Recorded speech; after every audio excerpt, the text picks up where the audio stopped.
In order to be profitable, you have to make sure that the amount you lose on losing trades do not accumulate more than the amount you gain on winning trades. So in this lesson, I'm going to show you how to prevent your losing trades from getting too far out of hand. So if you're ready, let's dive right in.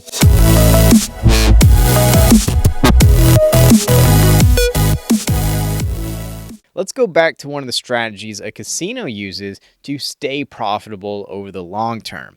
For every spin of the roulette wheel, the casino has a strict policy on how much a customer can bet. This is known as the maximum bet limit, and it ensures that the casino won't lose a large sum of money to a customer if they were to bet big and win. Because if they have to pay a customer, or many customers for that matter, a very large sum of money, then that can make it hard for the casino to make up that lost ground to pay its bills on time. So the casino puts a maximum bet limit on every game they offer so that they can essentially control how much they lose. As a trader, it's critical to control your losses. It would be quite difficult to be profitable over the long term if you are accumulating large losses.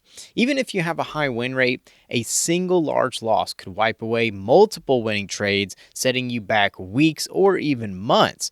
So you have to be really careful so that when you do lose, it's not going to drastically affect your long-term profitability, and you can easily make it back in a relatively short amount of time. And to do this, you have to use stop loss orders. A stop loss order is used to exit an unfavorable position once the stock reaches a certain price, and it's used to limit the amount of money a trader loses if the trade were to go against them. For example, if a trader was anticipating support to hold at $10 and they bought at $10 expecting the price to go up, but instead it goes down, they may choose to set a stop loss order at $9.90 to exit the position and limit the loss to 1%. If they were to choose not to exit the position at $9.90, then they could potentially lose a lot more money if the stock were to keep dropping, which could have a more serious impact on their trading account, making it harder to make back. So it's important that whenever you take a trade,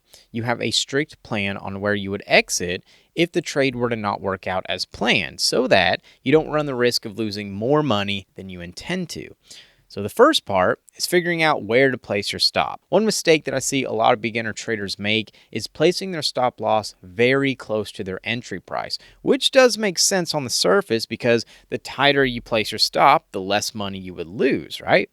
But by setting your stop loss too close to your entry, you aren't really giving the trade enough room to breathe. You have to understand that price movement can be a little bit sporadic in the short term, and this is completely normal because traders are constantly adjusting their positions that can cause some short-term unpredictable price movement. So sometimes the price may briefly go in an unfavorable direction before it goes in the direction you anticipated it to go. And because of this, you don't want to set your stop losses super tight because you are actually increasing the chances of taking unnecessary losses even though your analysis is correct. Instead, you want to place your stop losses wide enough to give them enough room to breathe.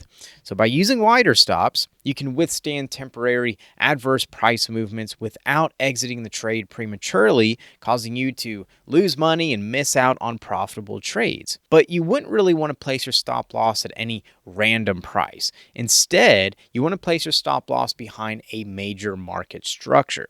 So if you're playing off of support and resistance lines, you want to place your stop below support when taking long positions, anticipating support to hold, or above resistance when taking short positions, anticipating resistance to hold. But also keep in mind, you want to give your trade enough room to breathe. So make sure to leave a little bit of extra space in case there is extra volatility around these areas.